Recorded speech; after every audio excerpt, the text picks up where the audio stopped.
Bonjour et bienvenue sur Expérientiel, le podcast du tourisme de demain. Et si nous repensions notre rapport au tourisme ? Je suis François Huette, hôtelier atypique de métier, avec une expérience internationale de direction d'hôtel, mais pas que. Si vous voulez en savoir plus, je vous invite à jeter un œil sur mon site françoishuette.net. À travers ce podcast, je vous emmène dans un voyage vers un tourisme plus respectueux de la planète et du vivant pour construire le tourisme de demain, maintenant, avec des acteurs engagés. Aujourd'hui, nous partons à la rencontre de la cofondatrice de Racing for the Ocean, Marine Peskov, pour comprendre comment supprimer le plastique à usage unique dans nos hôtels et nos activités touristiques. Installez-vous confortablement et je vous souhaite une agréable écoute.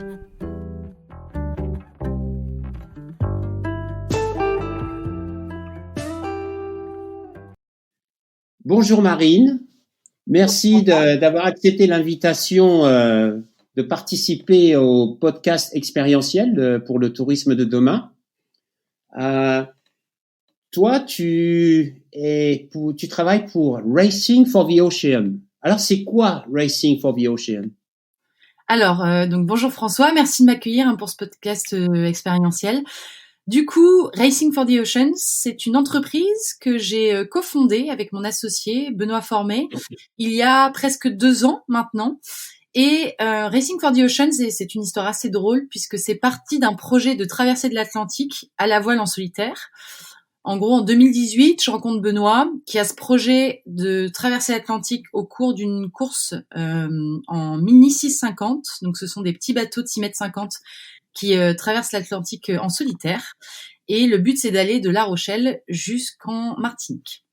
Et en fait, autour de ce projet-là, il y avait toute une dimension sponsoring, communication pour aller chercher du budget autour de cette course. Et nous est venu du coup le projet Racing for the Oceans, qui était au départ un projet de sponsoring pour aider les entreprises, en tout cas offrir aux entreprises un nouveau support de communication qui était le bateau et un ticket d'entrée en fait dans la course au large qui est quand même assez faible par rapport à des grandes courses comme le Vendée Globe ou une route du Rhum.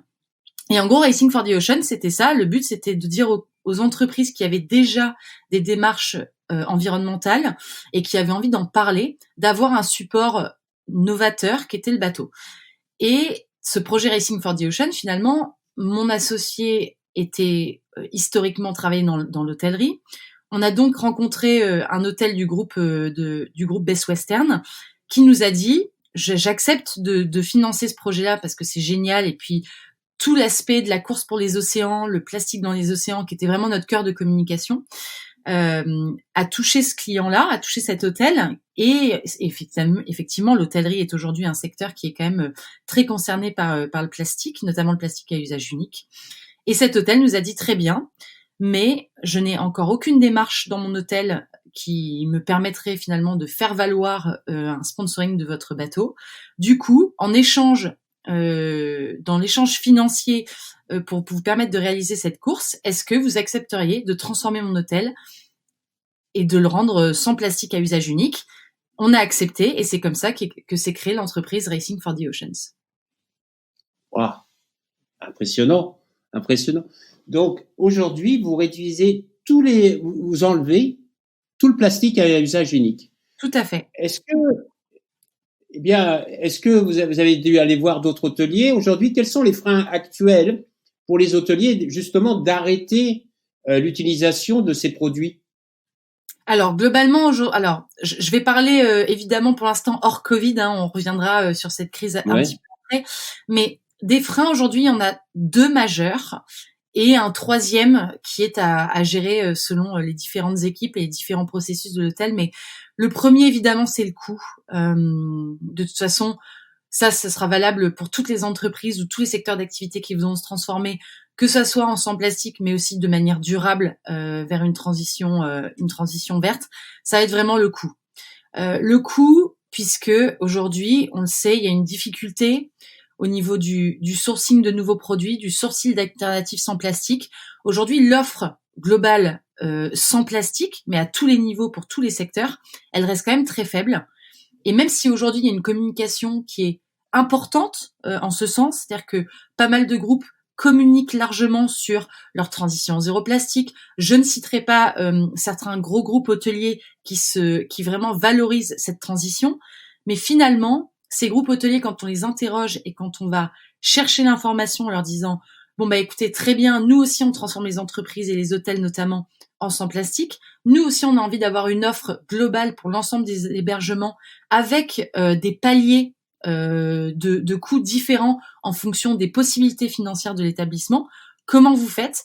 En fait, on se rend compte qu'il y a beaucoup de greenwashing, qu'il y a beaucoup de com, que ce sont des effets d'annonce et que finalement, on se rend compte que financièrement et au niveau même industriel, il y a encore très peu d'alternatives possibles pour passer au sans plastique. En tout cas, de le rendre viable. Alors, il y a des alternatives, on va en parler après, mais aujourd'hui, vraiment, les freins, je pense, et puis même le frein mental dans la tête des hôteliers et en tout cas même des entreprises qui souhaitent passer en zéro plastique à usage unique, ça va être vraiment les coûts et puis les processus de mise en place. Pour ça, j'ai un bon exemple. Le processus de mise en place, par exemple, dans un hébergement, en tout cas, nous, ça a été l'un des principaux freins à cette transformation dans l'hôtel avec lequel on a travaillé, donc l'hôtel Opéra Liège à Paris. Ça a été, cet exemple, je le prends souvent en conférence parce qu'il est quand même assez important et il parle à beaucoup de gens, c'est l'exemple des bouteilles d'eau. L'exemple des bouteilles d'eau, on va se dire, ok, tous les journalistes, toutes les personnes qui vont venir dans votre hôtel, vos clients, les gens de passage, etc., même votre équipe, votre staff, va vous dire les bouteilles d'eau, c'est l'un des premiers pans de plastique à usage unique à éliminer. Pourquoi ? Tout le monde en parle. C'est le truc où on se dit c'est simple. Enlever les bouteilles d'eau, on le remplace par des bouteilles en verre ou par des gourdes, c'est simple. Alors, c'est là où tout le monde, en fait, les gens dans l'hôtellerie vont vous dire ah non, en fait, c'est vraiment pas simple et ils ont raison. Aujourd'hui, c'est, je pense, c'est le point de dépense en plastique le plus difficile à éliminer, notamment pour des hôtels qui commencent à avoir un petit peu de chambres, en tout cas entre 50 et 100 chambres. Ça commence à être complexe. Pourquoi ? Alors, on a quelque chose de simple, à savoir des bouteilles d'eau en plastique qu'on commande par dizaines, par centaines, par milliers. Elles arrivent, on les stocke, elles sont effectivement scellées, on peut les mettre dans le minibar, on a des chariots, c'est pas trop lourd, et on n'a pas à les remplir. Et surtout, on n'a pas à les nettoyer. Donc voilà, remplissage, nettoyage, deux choses qui sont vraiment problématiques aujourd'hui pour un hôtel, notamment je pense aux gros porteurs, qui vont transformer justement ce pan de plastique à usage unique qui sont les bouteilles d'eau vers des bouteilles en verre ou des gourdes. Après, il y a la problématique justement par rapport à ces bouteilles d'eau. On se dit, bon bah voilà, ok, on remplace par, imaginons, des bouteilles d'eau en verre. Alors, il y a évidemment un désavantage à cette transformation, tout n'est pas noir, c'est que des bouteilles d'eau en verre, ce que ça va demander à l'hôtel ou à l'hébergement, et globalement dans l'univers du tourisme, c'est à ça qu'il faut penser, c'est que une première année, les coûts vont être importants, mais par exemple l'année 2, ça va être rentable. Rentable dans le sens où on ne va plus dépenser d'argent, mais on va en gagner. Toujours le même exemple des bouteilles d'eau. Coût l'année 1 de transformation, on n'achète plus de bouteilles en plastique, donc il y a un coût qu'on arrête d'un coup, qui est un coût récurrent des bouteilles d'eau. Par contre, il va y avoir un coût qui est assez énorme, qui va être, par exemple, tout le parc de bouteilles en verre, le parc de racks de lavage pour laver ces bouteilles en verre, et le parc de fontaines d'eau filtrée, plate et pétillante. Donc c'est ce qu'on a mis en place, par exemple, à l'hôtel Opéra Liège. C'est ce qui est en place avec pas mal de clients aujourd'hui, hôteliers avec lesquels on travaille. Et donc, année 1, effectivement, coût important. Année 2, globalement, on n'achète plus de bouteilles d'eau en plastique. Il y a aussi les coûts, évidemment, de tri. Toutes les poubelles qu'on met, et puis les bouteilles d'eau en plastique qu'on jetait, on ne les a plus. Et on a mis des racks de lavage, donc qui nous ont coûté un peu la première année, mais qui ne nous coûtent plus rien l'année 2. Et les fontaines à eau, qui effectivement ont eu un coût de mise en place, mais qui l'année 2 sont installées, sont sur le circuit d'eau, et globalement fonctionnent toutes seules. Après, il y a aussi ce frein-là, ça va être le temps. Le temps, c'est le temps de processus, de changement dans l'état d'esprit de l'équipe de l'hôtel. voilà, c'est de la réorganisation qui est quand même importante et à prendre en compte. Par contre, à partir du moment où il y a une équipe qui est motivée et où on est prêt à mettre un petit billet la première année pour ensuite effectivement être rentable l'année 2, là globalement, il n'y a plus beaucoup de freins au fait d'arrêter le plastique à usage unique. Et ça, c'est valable pour les bouteilles d'eau, mais c'est aussi valable pour l'ensemble des alternatives qu'on peut mettre en place dans un hôtel. Ouais, et puis il y a aussi la possibilité, si on parle d'hôtel de ville, bah, par rapport au coût, c'est aussi de mutualiser. Il y a cette opportunité où les hôtels alors c'est pas toujours dans l'état d'esprit, mais de justement voir avec les différents hôtels autour de soi pour pouvoir mutualiser et montrer que ça peut être une action de quartier aussi, une volonté de quartier. Et là, on sort d'un seul coup de son hôtel pour valoriser son environnement. Et ça, c'est quelque chose d'assez intéressant aussi à explorer. Exactement, tout à fait. Hein? Dis-moi, juste pour clarification, c'est quel produit concerné quand on parle de plastique, de produits plastiques à usage unique dans un hôtel? Alors, très bonne question. Il y en a plein. Je vais essayer de prendre espace par espace. On va commencer par la chambre. Donc là, nous, ce qui a été supprimé en plastique à usage unique, ça a été donc les sachets de thé qui étaient en plastique, qui sont passés en papier. Ça a été les capsules en alu, qui ont été remplacées par des capsules 100% compostables. Ça a été les clés de chambre, qui étaient en plastique, qui sont passées en bois. Les sacs poubelles, qui étaient en plastique, qui sont passés en papier. Tous les emballages chaussons, linge, etc. qui étaient en plastique, qui sont passés aussi en papier ou en carton. Ça a été les cosmétiques, donc les cosmétiques shampoing après shampoing, savon et savon pour les mains, donc gel pour le corps, savon pour les mains, qui étaient dans des contenants en plastique, on les connaît tous, hein, les petites amenities qui ont été donc remplacés par du solide emballé dans du papier. Ça a été aussi tout ce qui va être emballage, où là on a supprimé définitivement en fait les emballages individuels. C'est pour tout ce qui va être lime à ongles, brosses à dents en plastique ont été remplacées par des brosses à dents en bambou. Ça a été le dentifrice remplacé par des pastilles de dentifrice, donc emballées dans du papier. Les limes à ongles donc qui étaient dans des emballages uniques plastiques qu'on a juste mis dans une petite boîte en carton. Ça a été aussi tout ce qui était coton-tige, coton démaquillant, qui était encore une fois emballé dans des sachets individuels en plastique qu'on a enlevé, qu'on a mis dans des boîtes en carton, à la demande à la réception. La bouteille d'eau, donc, qui a été remplacée par des bouteilles en verre avec une fontaine. Les verres étaient de toute façon déjà en verre, donc ça n'a rien changé. Quoi d'autre? Ça a été le bonnet de douche en plastique qui a été remplacé du coup par un bonnet de douche en amidon de maïs. Et ensuite, par rapport au bar. Alors, en fait, dans l'hôtel, il y avait juste un bar, il n'y avait pas de restaurant, il y avait juste un petit déj. Mais là, ça a été du coup toutes les confitures qui ont été mises évidemment en vrac, enfin en tout cas dans des gros pots. Ça a été toute la charcuterie et en fait les fournisseurs de frais qui nous mettaient tout sous plastique, notamment pour la charcuterie et le fromage. On a monté un partenariat avec un charcutier traiteur et fromager du 9e arrondissement dans lequel était l'hôtel pour qu'il nous délivre en fait les produits frais dans des tupperwares ou des boîtes en carton le jour même. Et en fait, on lui renvoyait les tupperwares une fois qu'on avait utilisé les produits qui étaient à l'intérieur. Donc après, voilà, c'est repenser aussi les circuits courts avec et ça on va en parler après, avec les producteurs et les artisans et en tout cas les entreprises locales pour justement optimiser le fait de ne plus avoir de plastique parce que ça parcourt des kilomètres, etc. Donc en plus, on gagne sur la consommation carbone au niveau de justement de recentrer la consommation et les produits que l'on utilise au quotidien avec des acteurs locaux. Cet atelier que vous avez aidé justement à éliminer complètement le plastique à usage unique, il était dans quel état d'esprit? Il devait avoir une réelle intention. Qu'est-ce qui le motivait? Alors la première chose qui le motivait, ça a été vraiment. Alors premièrement, il y avait une espèce et ça je parle de ça avant la crise du Covid. Hein.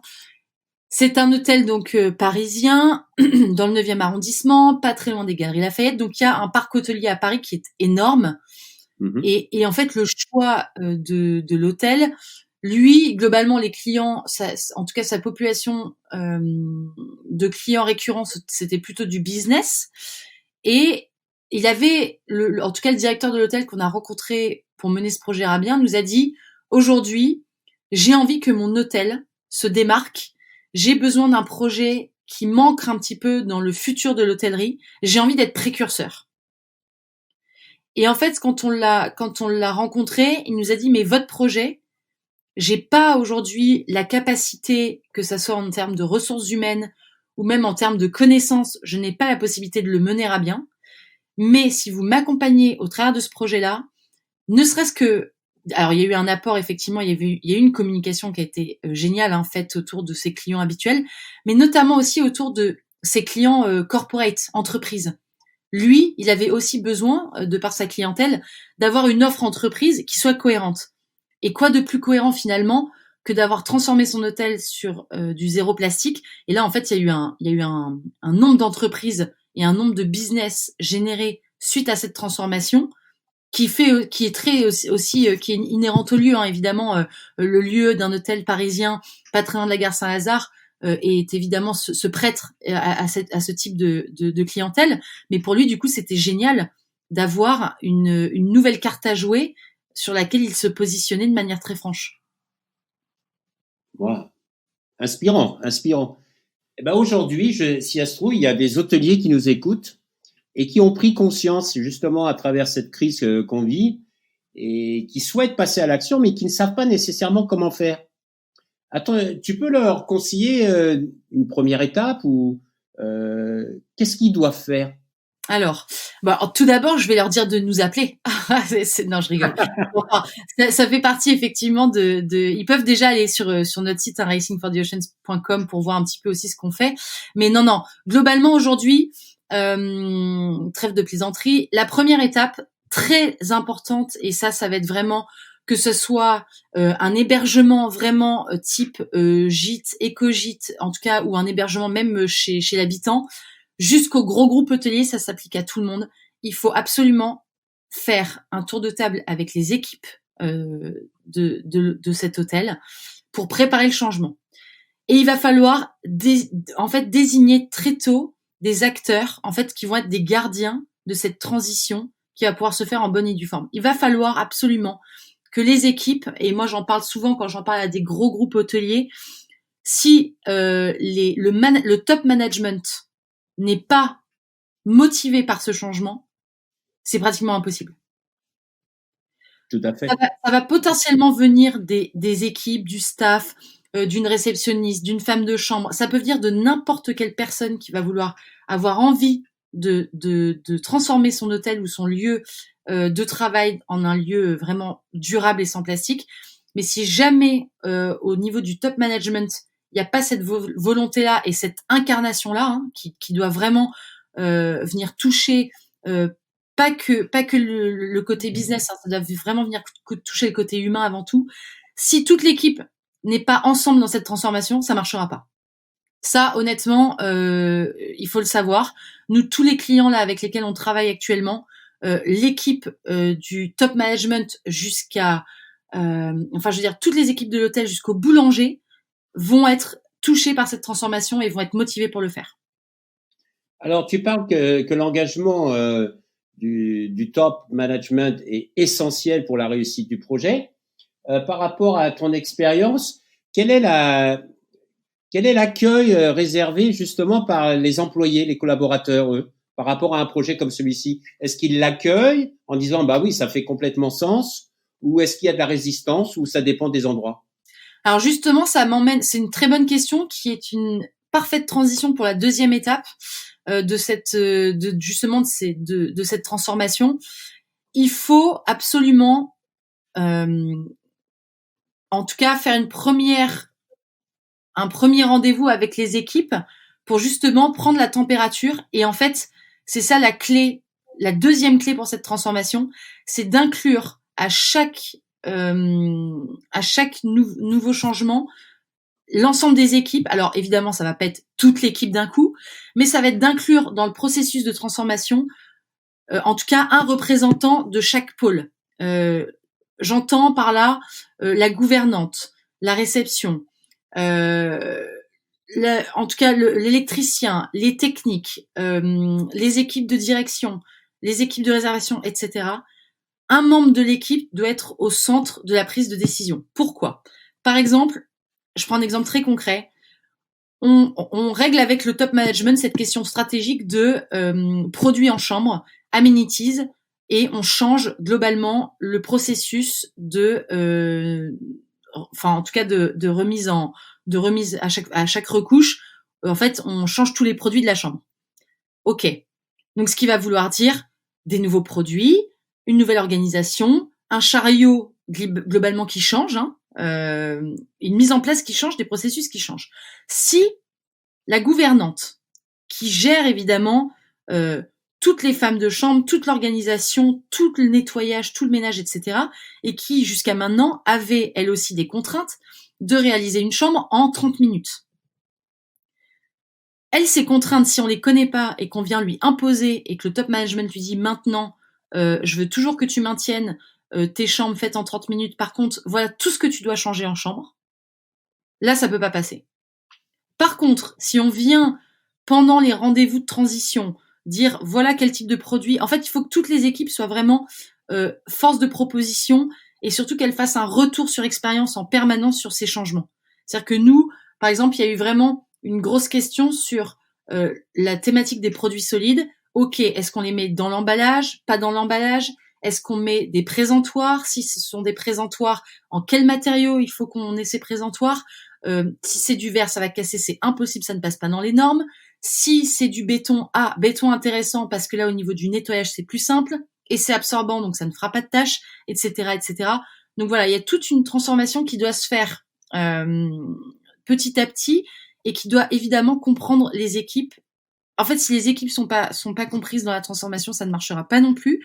Et il faut à chaque fois avoir évidemment la validation des équipes. Nous, on a fait aussi un process de transformation où à chaque fois que un membre des équipes, que ce soit des équipes des espaces communs ou des équipes de chambre ou des équipes de réception nous disait bah non, ça va pas passer et nous on peut pas le mettre en place. Ok, on prenait la décision de ne pas poursuivre et de trouver une autre solution. Ça, c'est important. Donc la coopération est essentielle en interne. Est-ce que dans la coopération, on doit aussi intégrer justement les fournisseurs? Parce que il y a aussi de nouveaux produits qui vont se mettre en place. Ils vont être remplacés. Tout à fait. Non, François, c'est une très bonne question. Bien évidemment, il faut. En fait, nous, on vient vraiment construire un écosystème. En tout cas, on vient se mettre au cœur de cet écosystème-là quand on travaille pour la transformation des hôtels, mais même de n'importe quelle industrie ou d'entreprise. C'est qu'on vient être au cœur et connecter ensemble. Il va falloir que ça soit donc les équipes du management de l'hôtel, les équipes de fonctionnement de l'hôtel, les fournisseurs, toutes les artisans, les producteurs locaux, en tout cas les entreprises locales, donc le local est très important.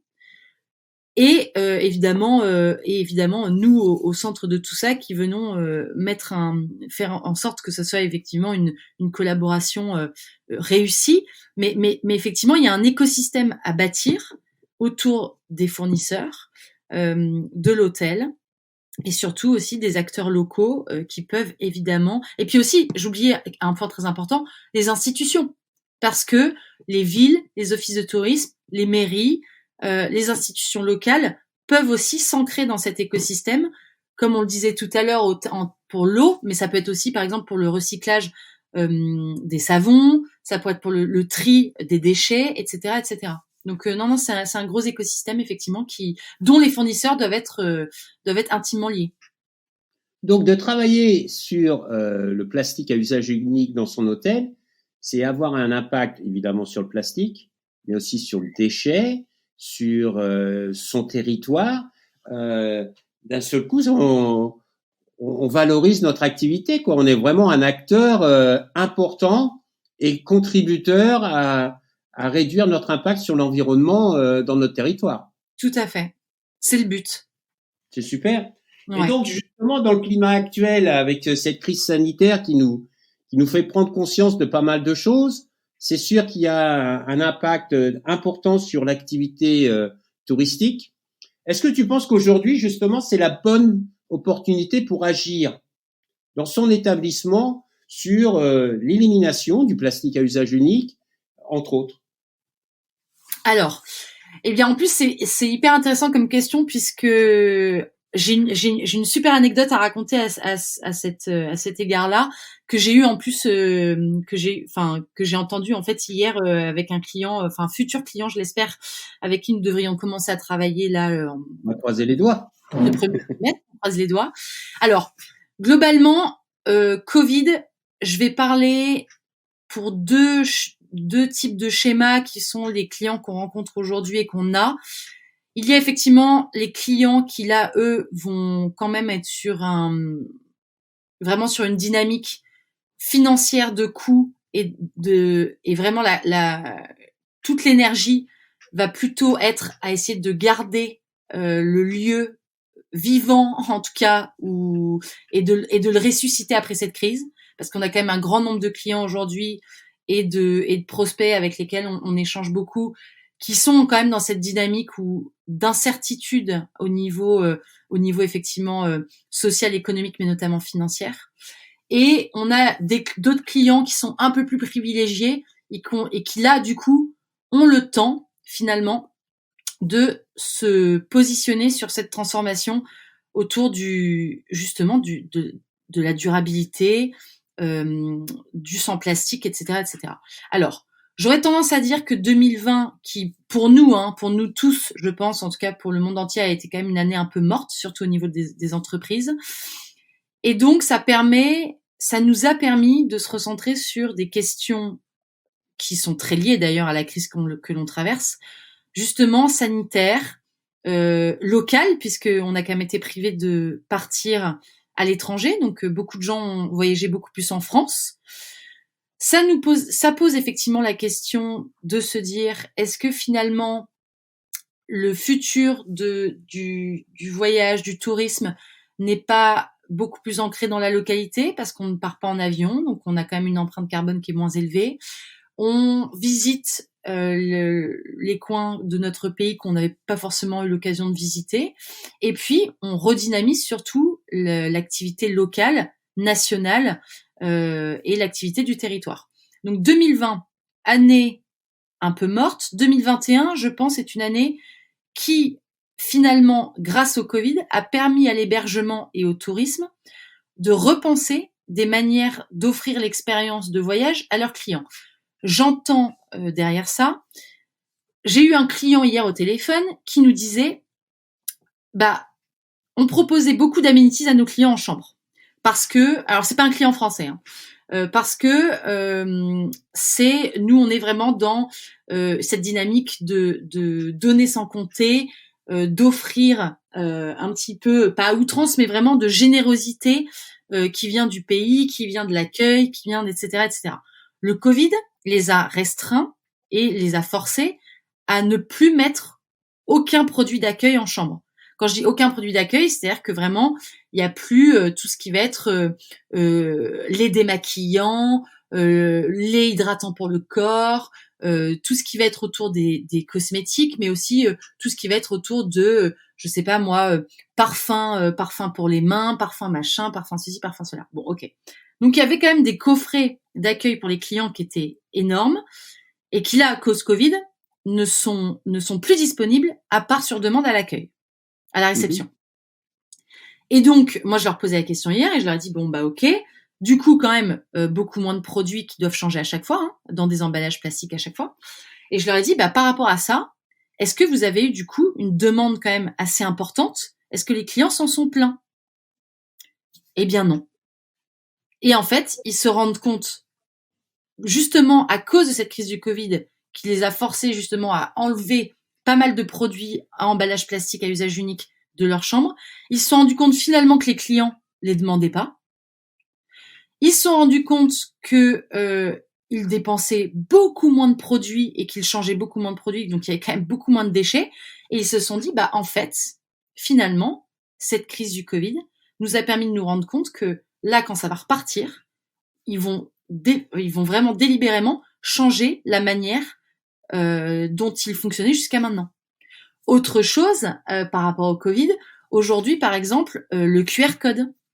Le QR code en chambre pour avoir toutes les informations sur l'hôtel. C'est un nouveau format qui fait le livret d'accueil de l'hôtel n'est plus papier, mais on a accès via un QR code à un format digitalisé des informations de l'hôtel. Ça, c'est pareil, c'est un autre client, là, ce coup-ci français, qui nous a dit, je pense pas qu'on reviendra au livret papier ou plastique dans les chambres d'hôtel.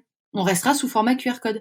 Donc, je pense que finalement, cette crise du Covid et sur le futur du tourisme et de l'hébergement a quand même permis d'ancrer très rapidement des usages qu'on n'aurait jamais mis en place autrement. Et qui d'ailleurs ne seraient jamais rentrés aussi rapidement dans les mœurs. Et puis, c'est l'occasion de revoir justement l'expérience client et les points de contact clés où c'est qu'on a un impact et ce qui est essentiel pour le client, ce qui ne l'est pas. Exactement. Donc, c'est très intéressant. Quels sont vos prochains projets pour cette année? On commence alors, l'année 2021. Pardon, je vous ai coupé, François, vous me disiez? Quels sont vos prochains projets pour 2021? Alors, 2021, prochain projet, on a 2 gros projets, dont un qui, je pense, intéressera pas mal de nos clients et puis surtout de nos auditeurs aujourd'hui, j'espère. Alors ça, c'est complètement, c'est une révélation exclusive pour ce podcast. C'est le lancement de notre gamme de produits d'hôtel. Donc là, ce sont nos produits cosmétiques et amenities. Donc ce sont tous les produits globalement que vous pouvez retrouver en chambre. Donc Racing for the Oceans. Donc produits sans plastique, 100% sans plastique. Donc ça, c'est le premier projet. C'est la sortie de notre gamme de produits. Et puis, on a un deuxième projet aussi, grosse exclusivité pour ce podcast. Donc, vous en aurez 2 pour le prix d'une aujourd'hui. C'est le label. En tout cas, c'est un programme, une certification Racing for the Ocean, qui ne sera pas une certification classique et qui ressemblera plutôt à un programme de transition pour lequel nous mettrons à disposition pas mal d'avantages et qui permettra aussi de monter tout un écosystème de labellisé Racing for the Oceans. Ça sera dédié dans un premier temps aux hébergements et aux entreprises du tourisme et de l'hôtellerie, mais ça va s'étendre aussi ensuite aux entreprises et c'est vraiment pour réussir à mettre en place une vraie démarche et une vraie certification autour du sans plastique et surtout de faire en sorte que tous les labellisés sans plastique se retrouvent ensemble pour créer un écosystème et un retour d'expérience avec des gens et des entreprises complètement différentes des unes des autres. Ça permettra vraiment de mettre en place un réseau d'entraide, de bonnes pratiques et de visibilité justement sur les actions menées et à mener ensemble autour de cette transition durable.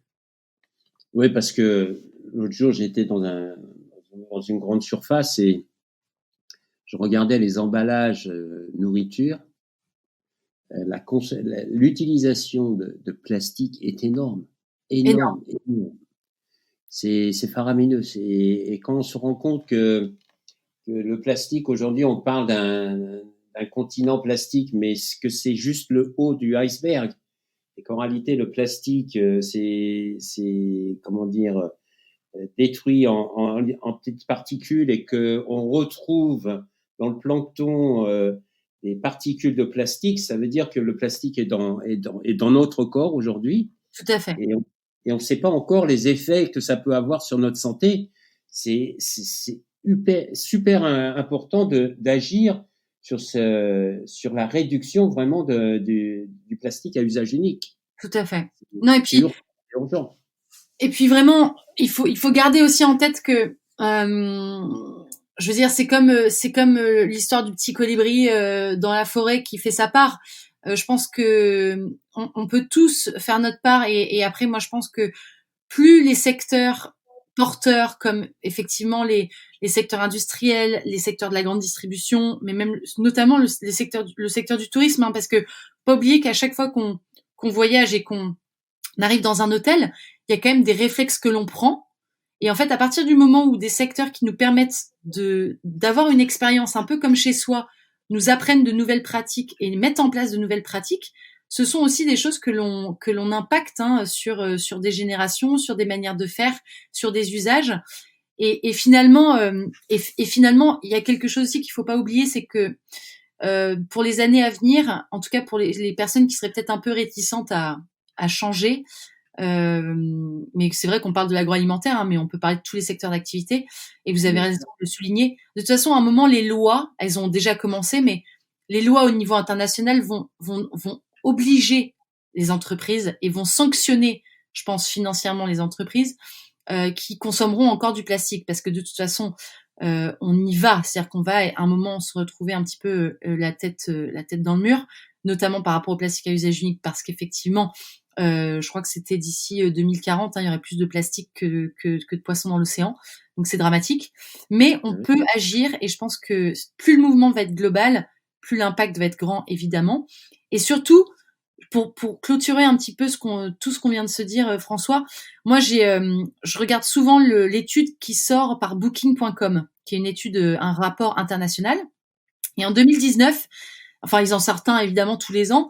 Et ce qui est marrant, c'est que au fur et à mesure des années, moi je me souviens qu'il y avait, en tout cas de 2016 à 2018, il y avait quand même une augmentation assez significative des voyageurs qui souhaitaient que les entités du voyage et du tourisme en fait proposent des alternatives éco-friendly et durables.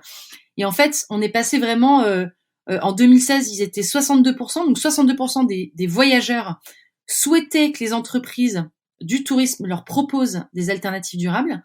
Et aujourd'hui, en fait, en 2019, enfin en tout cas l'année dernière, parce que le rapport 2020, on n'a pas encore tous les chiffres, mais l'année dernière, ils étaient 71%. Donc c'est-à-dire que maintenant, 3/4 des voyageurs aujourd'hui dans le monde souhaitent que l'industrie du tourisme propose des solutions durables. Donc finalement, c'est quand même un choix vers lequel il faut aller. Tout à fait. Et puis je crois qu'aujourd'hui on a plus le choix. Il faut. Quand on voit quand même les impacts, il y a le changement climatique, il y a la disparition de la biodiversité, on voit le Covid, ce que ça peut créer, etc. Il faut vraiment qu'on change le tourisme.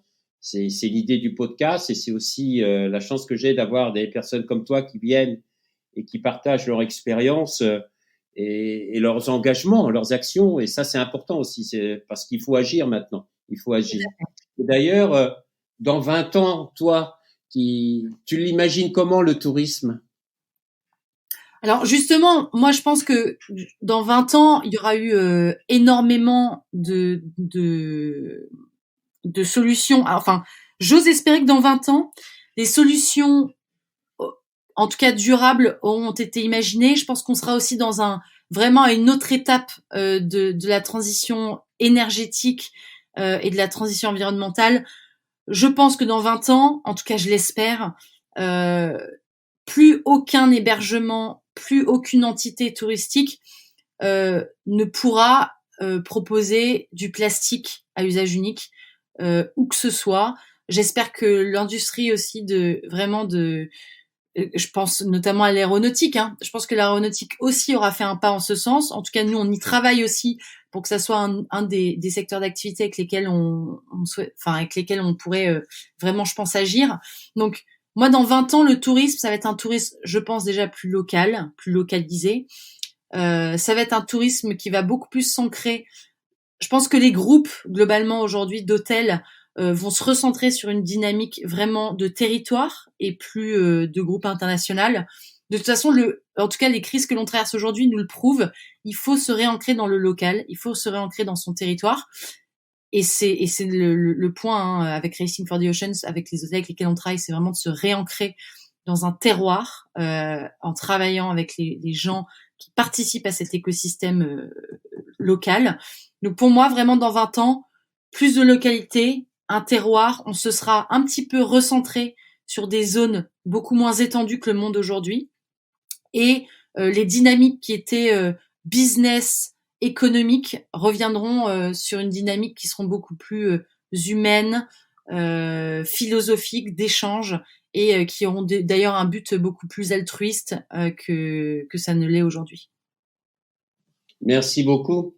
Pour clôturer cette discussion, j'aimerais savoir, toi, qu'est-ce qui te donne la banane le matin pour te lever et agir et voilà.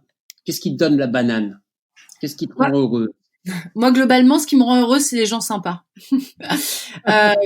Mais vraiment, c'est-à-dire que je suis quand même quelqu'un qui est en général, c'est ça d'ailleurs qui est assez ambivalent avec ma personnalité, mais je suis quand même quelqu'un d'assez pessimiste sur le monde. Mais je veux dire, en faisant mon métier et avec l'entreprise que j'ai créée, je garde espoir je garde espoir aussi parce que je rencontre des gens qui me permettent de garder espoir. C'est-à-dire que je rencontre des gens qui ont la volonté de changer. Je rencontre des chefs d'entreprise, des chefs de groupe qui finalement se rendent compte que leur leitmotiv jusqu'à maintenant n'est plus le bon et me disent ah bah ouais ça j'ai vraiment envie de le faire. Bon bah ok Marine, ok je vous crois. Allez on se transforme, on y va, etc. Et je me dis voilà il y a la vie réserve quand même de très belles surprises. Et en fait les gens sympas, les gens ouverts, les gens conscients aussi, c'est ça qui tous les jours me dit que bon finalement faut quand même garder un peu espoir et faire à son échelle ce qu'on peut pour en tout cas aller de l'avant vers les projets qui nous portent. Voilà. Merci beaucoup pour ces belles paroles, Marine. Bah, merci François pour ce podcast. Bah, merci à toi d'avoir accepté l'invitation. Je te souhaite bonne continuation dans ces projets qui sont importants et j'espère qu'il y aura beaucoup d'ateliers qui ont écouté ce podcast, qui en seront inspirés pour justement agir et réduire l'utilisation du plastique à usage unique. Super. Je te souhaite une bonne journée. Merci beaucoup François, très bonne journée et puis j'espère à très bientôt pour de nouveaux projets. Merci, toi aussi. Au revoir. Au revoir François.